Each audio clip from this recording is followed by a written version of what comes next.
गुरुग्राम के बाद हम अब सीधे फरीदाबाद का रुख कर चुके हैं क्योंकि निगम चुनाव यहाँ पर भी है।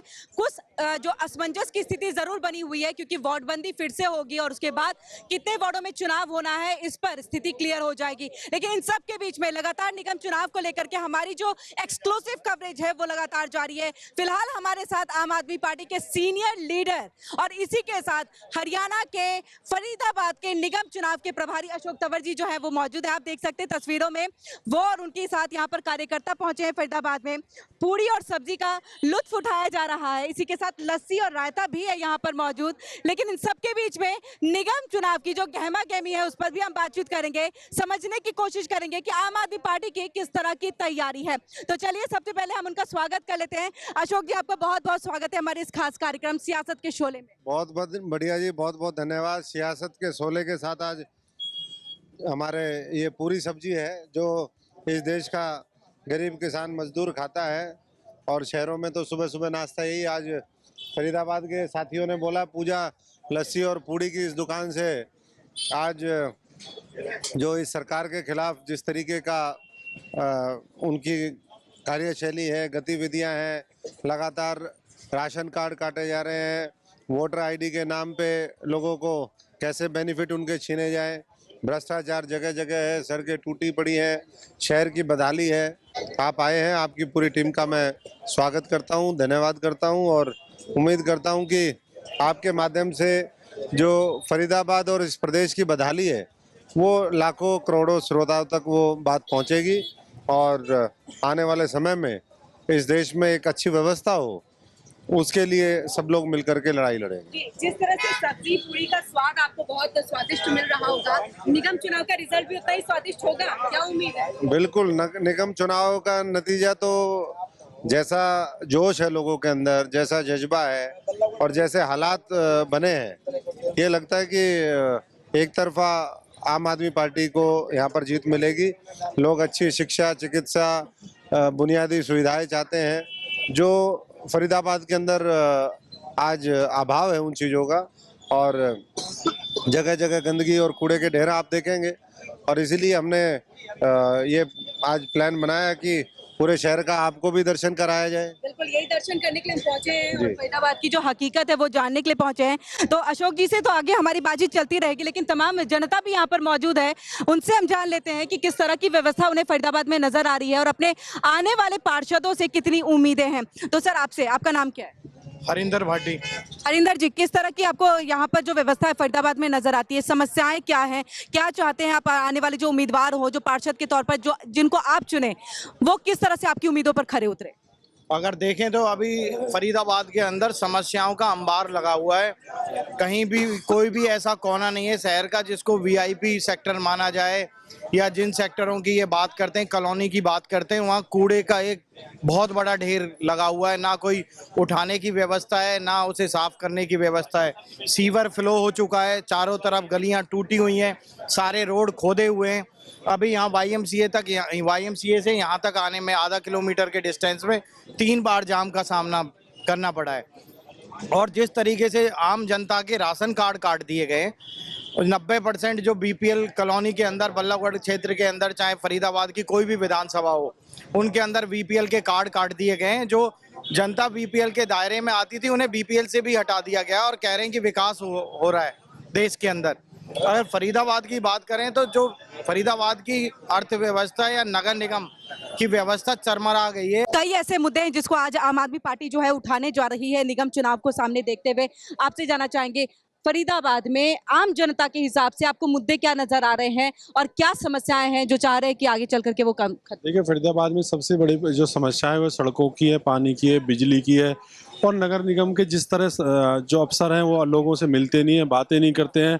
उन सबको लेके आज आम आदमी पार्टी सड़कों पर और अशोक तंवर जी के नेतृत्व में एक मुहिम चली हुई है। और इसी बात से जाहिर होता है कि आप पिछले 1.5 साल से नगर निगम के जो चुनाव वो ड्यू हो रखे हैं। चलिए, तो तमाम बातें यहाँ पर कही जा रही है कि स्लम एरिया अगर है तो वहाँ की स्थिति को देखिए, यहाँ के अलग अलग इलाके में जाकर के आप वहाँ की स्थिति को देखिए। वो तमाम हकीकत जो है देखने के लिए हमारी जो ये बुलेट है वो जाएगी जरूर और वहाँ की हकीकत को हम अपने कैमरे में भी कैद करेंगे। लेकिन बाकी तब तक हम तमाम जनता से भी बातचीत कर रहे हैं। सर, फरीदाबाद की स्थिति आपको कैसी नजर आ रही है? निगम चुनाव को लेकर के क्या उम्मीदें हैं आपको कि जो पहले थे मेयर वही मेयर बनेंगे या फिर आने वाले में आप बदलाव की चाहते हैं? तो बहुत बड़ी बात है मैडम, अब क्या इनके पार्षद भी नहीं बनने वाले हैं।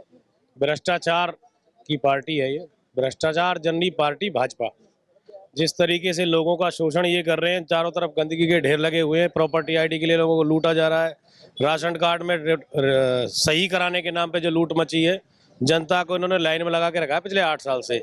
इस बार जनता इनको लाइन में लगाएगी और इनको बताएगी जनता को लूटने का मतलब क्या होता है। चलिए, तो तमाम आरोप लग रहे हैं आम आदमी पार्टी की तरफ से। यहाँ पर कार्यकर्ता यही कह रहे हैं। आप महिला हैं, आपसे अगर हम जानना चाहें फरीदाबाद की स्थिति और फरीदाबाद को आप जिस नजर से देख रही हैं, आप यहीं की रहने वाली हैं? क्या नाम है आपका? सोनिया कथुरिया। सोनिया, किस तरह से आप देख रही हैं, क्योंकि आप काफी सालों से फरीदाबाद में रही, कुछ बदलाव दिखा है जब से निगम बना है, जब से बीजेपी के काफी सारे पार्षद आए हैं और मेयर भी बने हैं?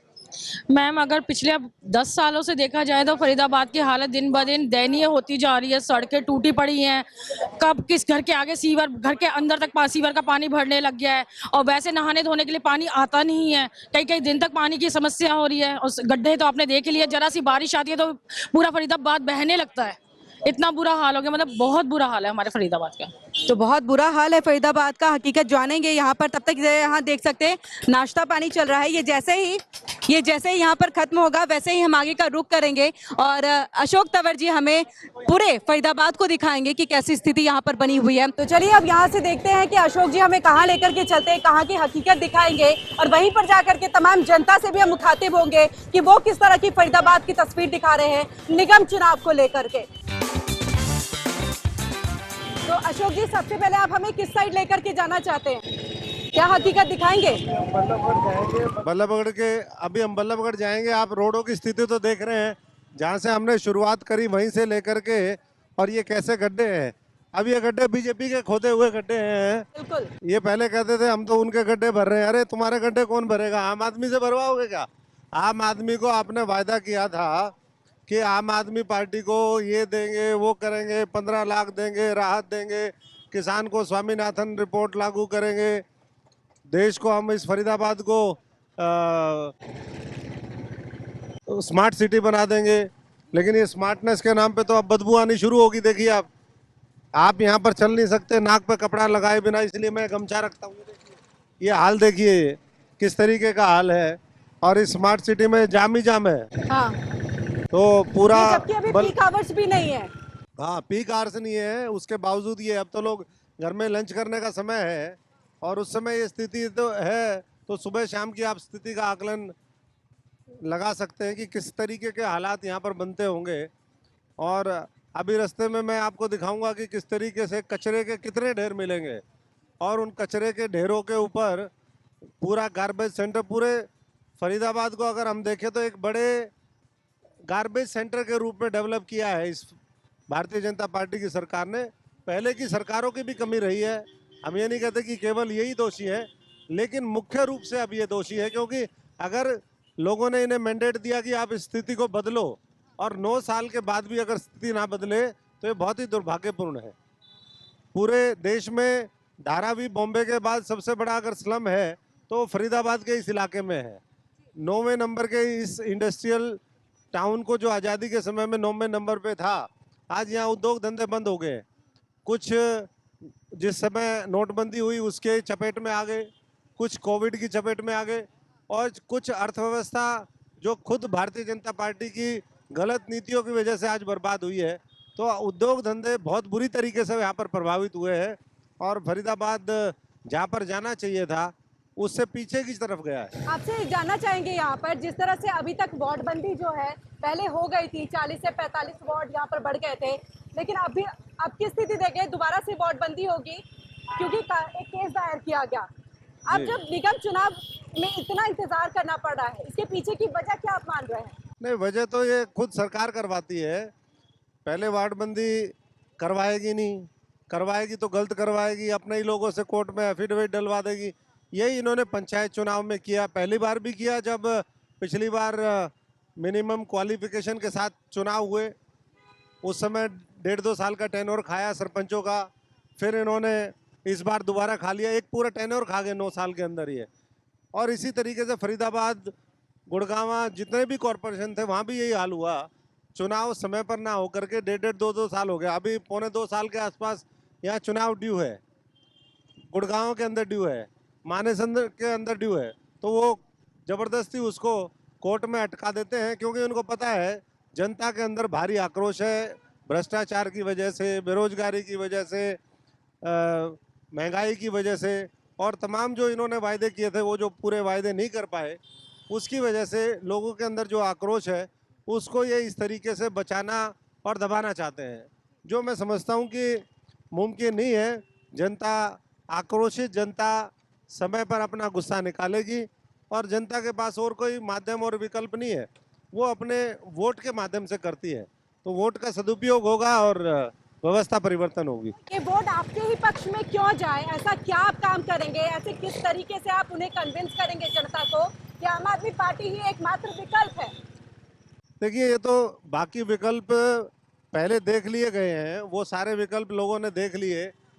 10 साल कांग्रेस को अभी दिए, उससे पहले इनेलो की सरकार थी, अभी 10 साल भारतीय जनता पार्टी को दिए, तो 25 साल तो सीधे सीधे ये लोगों ने देख लिए। और कितना समय मिलना चाहिए इनको? उसके बाद एक ही विकल्प बचा है, जिसने दिल्ली के अंदर काम करवाया, दिल्ली के मॉडल को आज धीरे धीरे देश का मॉडल बनाने की ओर अग्रसर है। पंजाब के अंदर लोगों ने उसके ऊपर जनादेश दिया, अच्छी शिक्षा, चिकित्सा, रोजगार, वर्ल्ड क्लास इंफ्रास्ट्रक्चर, ये सारा, और बुनियादी जो चीज़ें हैं, बिजली, सड़क, पानी, ये 300 यूनिट तक फ्री दिया। साथ में जिन इलाकों में पानी नहीं जाता था दिल्ली के अंदर, जहाँ सीवरेज की व्यवस्था नहीं थी, वो दी। यहाँ तो कुछ भी नहीं है, तो दिल्ली का असर कहीं ना कहीं यहाँ दिखाई देता है, और लोग चाहते हैं कि हम भी अच्छी व्यवस्था का लाभ ले सकें, भ्रष्टाचार मुक्त जो शासन होगा उसका लाभ लेकर के हम भी तरक्की के रास्ते पर आगे बढ़ें, अपने बच्चों को पढ़ाएं लिखाएं। तो ये स्वाभाविक है कि अगला जो एक मैं समझता हूँ कि जो फर्टाइल ग्राउंड है आम आदमी के पास, और आम आदमी के पास एक मजबूत फौज तैयार हो रही है। हमारा सदस्यता अभियान जारी है, कल तक हमारे 3.5-4 लाख सदस्य बने हैं, और 10 तारीख तक, 10 अप्रैल तक हमारा सदस्यता अभियान जारी रहेगा। और इस बीच में मुझे लगता है कि हम 10 लाख के टारगेट को पार करेंगे, और जमीनी स्तर पर हरियाणा के अंदर सबसे मजबूत संगठन होगा तो वो आम आदमी पार्टी का होगा। अरविंद केजरीवाल जी का जो सोच है उसको हम लोगों तक पहुंचा पाएंगे। ये देख रहे हैं आप, ये कितना पोल्यूशन है, ये प्लास्टिक जल रहा है, और ये कभी भी मैंने किसी देश के किसी शहर में इतना बुरा हाल नहीं देखा कि इस तरीके से ये पूरा पड़ा हो। और एक और मैं बात कहना चाहूँगा कि फरीदाबाद के अंदर अगर बारिश हो जाती है तो 2-2, 3-3, 4-4 फीट पानी तक चला जाता है, और उसी के अंदर सीवरेज का पानी मिल जाता है। लोग कहते हैं भाई हम तो नरक में रह रहे हैं। तो इस नरकीय जीवन से, अब ये देखिए, ये हनुमान जी की मूर्ति है पीपल के पास, ये इसलिए डाली हुई है कि इसके चारों तरफ कचरा ना डाला जाए। बिल्कुल। अच्छा अशोक जी, जिस तरह से हमने देखा है कि अगर हम प्रदेश की बात करें तो हमारा ये जो सबसे बड़ा पहला जो है निगम है फरीदाबाद, और इस तरह की अगर स्थिति है, इस तरह की अगर व्यवस्था है, तो इसे क्या आप कहेंगे, इसे आप किस नज़र से देखते हैं? नहीं, मैं तो इसी नज़र से कहूँगा कि ये सारा जो डेवलपमेंट है हरियाणा का भी और फरीदाबाद का भी, वो भ्रष्टाचार की भेंट चढ़ गया है। आप देख सकते हैं कि ये जो सारा मामला है ये भ्रष्टाचार की वजह से है, और भ्रष्टाचार जहाँ भी होगा वहाँ डेवलपमेंट दिखाई नहीं देगा। रोड़ी, पत्थर, रेता, बजरी सब खा गए नेता, और जो विकास पे पैसा लगना चाहिए वो विकास पे पैसा नहीं लग रहा है, इसलिए ये हालात यहाँ पर बने हुए हैं। 200 करोड़ का भी हाल फिलहाल घोटाला आया है। बड़े टेंडर की, ये ई टेंडरिंग की बात करते थे, सरकार सरपंचों के लिए कह रही है हम ई टेंडरिंग करवाएंगे, लेकिन अभी यहाँ पर पता चला 200 करोड़ के छोटे छोटे टेंडर अपने चहेतों को दे करके, और उसमें आधे से ज़्यादा रकम जो है साइफन ऑफ कर गए। यहाँ के अगर हम बात करें तो हजारों करोड़ रुपए के गबन और घोटाले यहाँ पर हुए। इसी शहर से स्मार्ट सिटी का कैंपेन भारतीय जनता पार्टी ने लॉन्च किया, लेकिन जहाँ से लॉन्च किया तालाब ऐसा का ऐसा है, 8 साल 9 साल बीतने वाले उस बात को। तो मुझे नहीं लगता कि अब सरकार, भारतीय जनता पार्टी की सरकार के ऊपर लोगों का विश्वास बचा है। ये राशन कार्ड काटने शुरू कर दिए इन्होंने, 90% राशन कार्ड काट दिए। बल्लभगढ़ में हम जिस प्रदर्शन में अभी जा रहे हैं वहाँ पर 90% लोगों के राशन कार्ड काट दिए गए हैं। तो राशन कार्ड भैया आप किसको, आप कहते हो हमने इतने करोड़ लोगों को राशन दे दिया, अब आप अगर उस समय दे भी दिया आपने, तो अब आप ये सोच रहे हो कि किस तरीके से इस स्कीम को हम वापस ले लें। फैमिली आईडी के नाम पे वो लोगों का इन्होंने पूरा परेशान कर दिया। लोगों को समझ में ही नहीं आता कि हम फैमिली आईडी कहाँ जा करके ठीक करवाएं। डीसी ऑफिस जाते हैं, वो कहीं और भेज देते हैं, वो किसी बोलते हैं कि भाई वहाँ कंप्यूटर रखे हैं हमारे, वो आउटसोर्सिंग जिनको की हुई है वहाँ जा करके करिए। तो फुटबॉल बना दिया है, आम जनता को फुटबॉल बनाने का काम वो इस सरकार ने किया है, और इसलिए अंदर लोगों के आक्रोश है। अब खट्टर साहब तो अकेले हैं, उनकी फैमिली आईडी के बिना वो कह रहे हैं कि लाभ आपको मिलेगा नहीं सरकारी योजनाओं का, वो तनख्वाह लेते हैं, सब कुछ लेते हैं, वो भी तो अकेले हैं, तो अकेलों की फैमिली आईडी क्यों नहीं बन सकती है। तो इस तरीके की बहुत से मैं समझता हूँ कि प्रॉब्लम्स हैं सिस्टम के अंदर, जिनको एड्रेस करना बहुत अनिवार्य है। उसी की वजह से लोगों को राहत मिलेगी। अभी तो लोग बड़े कष्ट में हैं और जीना उनका मुश्किल हो गया है। लेकिन बीजेपी हो या कांग्रेस हो, जिनसे अभी तक हमने, खासतौर से जब गुरुग्राम नगर निगम चुनाव हमने जो कवर कर रहे हैं, उसमें उनका यही कहना है कि आम आदमी पार्टी का उतना हरियाणा में कुछ है नहीं। भले ही वो पंजाब जीत गए हो, दिल्ली में सरकार बना ली हो, लेकिन वो समझते, वो देखिए नाला, अगर वहाँ आपका को जाता है तो नाला देख सकते हैं, नाले के साथ साथ सारा प्लास्टिक ही प्लास्टिक है, पूरा काला पानी चल रहा है इसमें। आपने पूछा अभी कि लोग कह रहे हैं हर स्टेट में बीजेपी, हाँ वो बीजेपी भी कहेगी, कांग्रेस भी कहेगी, जब तक उनको साफ जनता नहीं कर देगी और आम आदमी के वो सहयोगी बन करके जब तक मैदान में नहीं उतरेंगे, तब तक इसी तरीके से कहेगी। जब उनका सुपड़ा साफ हो जाएगा तो कह देंगे ये तो एक स्टेट था, इससे कोई फर्क नहीं पड़ता, एक चुनाव, उनका कोई फर्क ही नहीं पड़ता है। मोटी चमड़ी हो गई है बहुत, और इसीलिए मोटी चमड़ी पे कोई असर ना जनता की समस्याओं का है, ना देश के सामने चुनौतियां क्या है, ना उनका कोई उनको आभास है।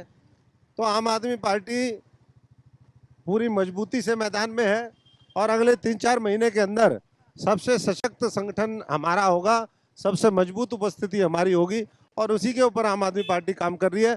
और मुझे पूरा यकीन है कि फरीदाबाद गुड़गांव मानेसर चुनाव से वो जो विक्ट्री की ट्रेजेक्ट्री है आम आदमी पार्टी की, वो उसकी शुरुआत हो जाएगी, और भविष्य में जो विधानसभा लोकसभा के चुनाव होंगे वो भी पूरी मजबूती से लड़ेगी। और आम आदमी पार्टी, जितने ये लोग हैं जिन्होंने इस देश को कमज़ोर करने का काम किया है, जो भारत माता, गौ माता, देशभक्ति के नाम पर वो करते हैं, फिर वो उसी भारत माता के महान सपूतों को, चाहे वो कर्मचारी वर्ग हो, चाहे वो फौजी वर्ग हो, ना उनकी पेंशन देते हैं, ना पुरानी पेंशन देते हैं, ना 1 रैंक 1 पेंशन देते हैं, उनको देते हैं तो सिर्फ लाठियां बरसाने का काम करते हैं।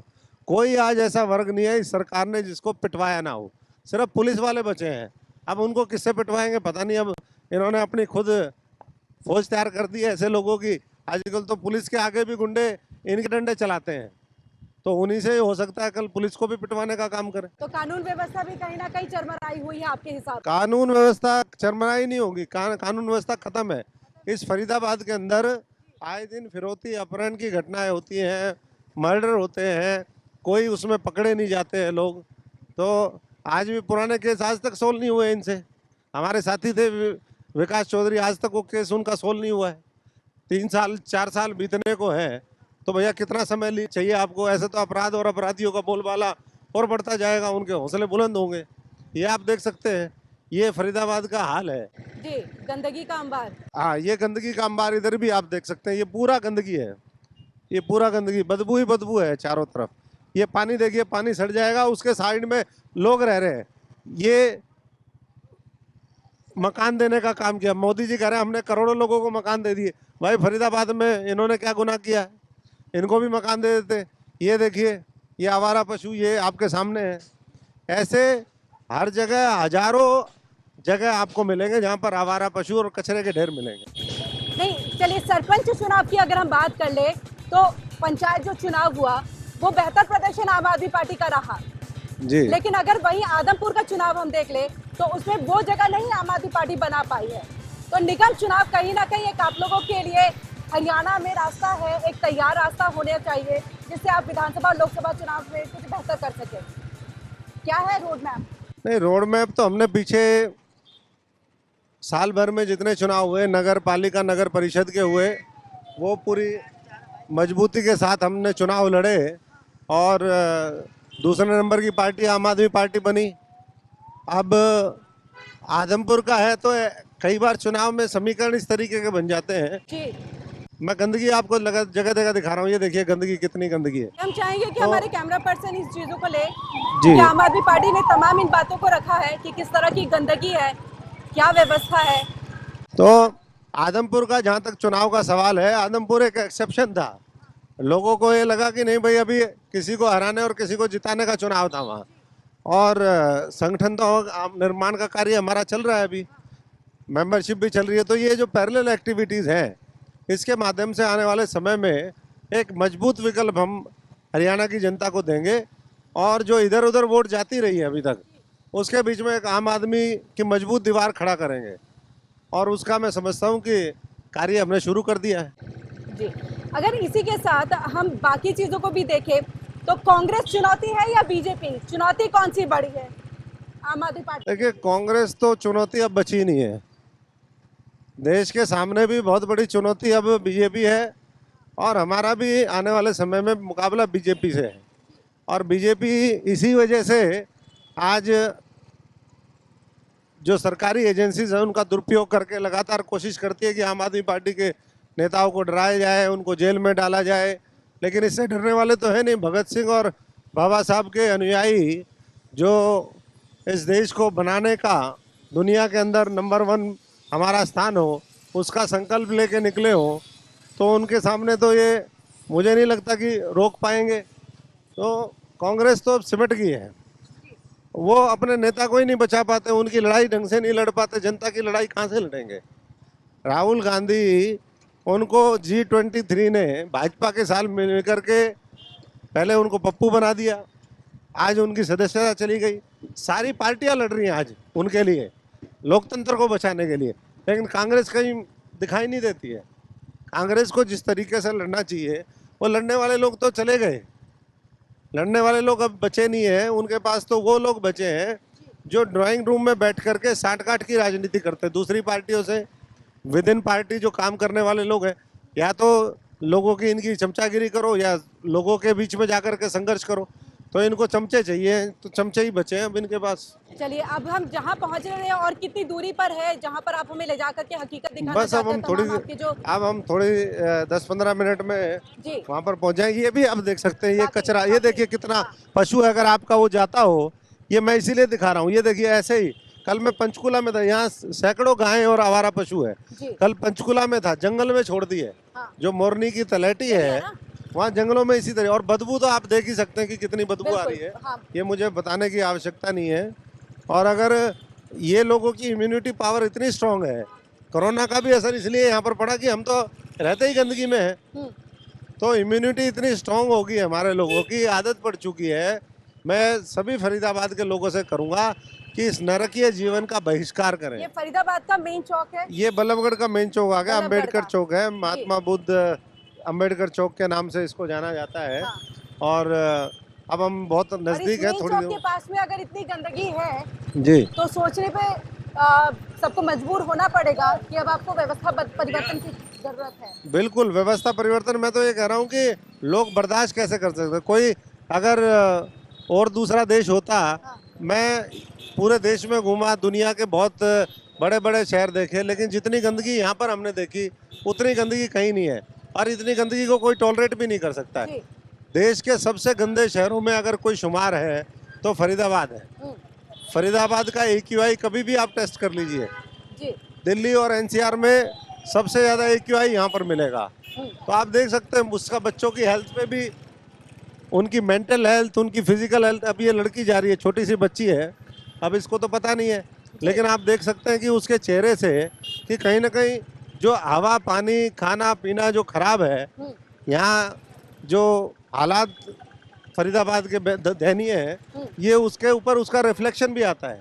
तमाम उसके स्किन डिजीजेस मिलेंगे, अगर टेस्ट करवाएंगे तो लंग्स में प्रॉब्लम होगी, कुछ ना कुछ निकलेगा। ये जो लीवर डिजीज़ होते हैं, क्योंकि पानी से होता है। अब ये पानी का पीने का पानी सीवरेज के पानी के साथ मिलकर के आता है जहाँ आता है। तो बहुत जगह इस तरीके की अब ये ओवरफ्लो है। आप देख सकते हो कि बिना बारिश के अगर बारिश इसमें होगी तो पानी यहाँ तक आ जाएगा जी। और बदबू फिर यहाँ पर कितनी बदबू है। आपसे अगर हम जाने, क्योंकि हमने दिल्ली, पंजाब और इवन हिमाचल की भी बात करें तो आम आदमी पार्टी मुद्दे लेकर के गई खास तौर से कि हम स्वास्थ्य, शिक्षा, ये हमारी प्रायोरिटी में है। क्या यहाँ पर भी यही खास मुद्दे होंगे निगम चुनाव से? देखिए ये तो मुद्दे हैं ही। ये तो दिल्ली मॉडल का एक अहम, मैं समझता हूँ कि जैसे संविधान में कहा जाता है basic structure of the constitution, वैसे ही बेसिक जो स्ट्रक्चर है आम आदमी पार्टी की नीतियों की, हाँ। ये उसके कोर में है। शिक्षा, स्वास्थ्य, भ्रष्टाचार मुक्त शासन, पारदर्शिता, संवेदनशीलता, देशभक्ति, ये हमारे कोर में है। तो अब जब अब वार्डबंदी की बात अभी तो होगी, ठीक है, अभी परिसीमन होगा फिर से दोबारा से, फिर वार्ड कितने होंगे उस पे, लेकिन उम्मीदवार क्या आने लगे हैं आम आदमी पार्टी के पास? आम आदमी पार्टी के पास हर वार्ड में कई उम्मीदवार हैं जी। मेयर के कई उम्मीदवार हैं और भारतीय जनता पार्टी तो ये सोच रही है कि किस तरीके से इस वार्ड को ऐसा बनाया जाए कि यहाँ पर मंत्री का ये देखिए आवारा पशु और पूरी गली ये नाला है और बंद है। ऐसा लगता है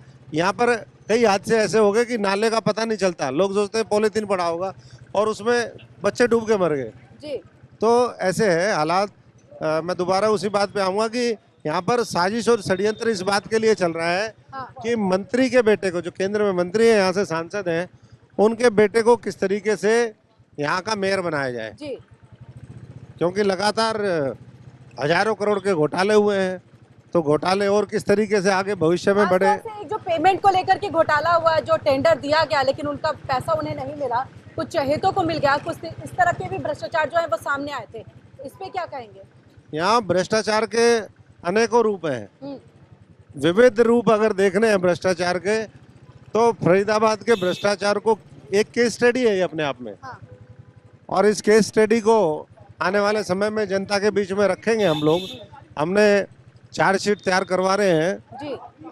जो भ्रष्टाचारियों के मुद्दे हैं उन सब के ऊपर आम आदमी पार्टी अपना भविष्य में अगले 2-3 महीने के अंदर, ये आप देख सकते हैं, 2-3 महीने के अंदर हम जनता के बीच में चार्जशीट पूरी रखेंगे कि किस तरीके से इन्होंने यहाँ फरीदाबाद को लूटने, कमज़ोर करने का, पिछड़ा रखने का काम किया और आम आदमी का क्या ब्लूप्रिंट है इस फरीदाबाद को देश के बेहतरीन शहरों के अंदर। देखिए एक चीज़ है, किसी की प्रेज करने में कोई नहीं, इंदौर शहर है। इंदौर कई साल से, जब से भारतीय जनता पार्टी ने एक नारा दिया, ये देखिए ओवरफ्लो कर रहा है। मैं जो बता रहा था आपको, ये आप देख सकते हैं कि ओवरफ्लो है पूरा। इंदौर के अंदर वो स्वच्छ भारत मिशन की शुरुआत हुई। इंदौर कई महीने से, कई साल से पहले नंबर पे है और इंदौर में आज से नहीं 20-25 साल से जाता हूँ। एक समय में वो भी शहर गंदा था। लोगों ने इच्छा करी, इच्छा शक्ति, पॉलिटिकल विल, सारी चीज़ों का समावेश के माध्यम से आज वो शहर नंबर 1 बना। तो क्यों नहीं हम ये बना सकते? उसके लिए वहाँ की सरकार बधाई की पात्र है, वहाँ के लोग बधाई के पात्र हैं, वहाँ जो लोगों ने अच्छे काम किए उन सबको बधाई भी देते हैं। लेकिन ये कब हटेंगे, ये स्थिति कब बदलेगी? हम तो यही भारतीय जनता पार्टी से आपके माध्यम से जानना चाहते हैं कि इस हालात को कब बदलेंगे। तो लगातार आपसे सियासत के शोले के बुलेट में बैठ के बहुत सारी बातचीत हुई है अशोक जी। जी सियासत के चुनाव में बेहतर हो और आम आदमी पार्टी जिस तरह से सोच रही है कि सुबह के नाश्ते आगे लीजिए सब, तो मैं तो उम्मीद यही करता हूँ कि सियासत के शोले इसी तरीके से जनहित में काम करते रहे। आपका चैनल बहुत बढ़िया काम कर रहा है, तो आप भी मजबूत इरादों के साथ आगे बढ़े और हम भी जनता की आवाज़ और लड़ाई लड़ते रहे, यही आपसे कामना है।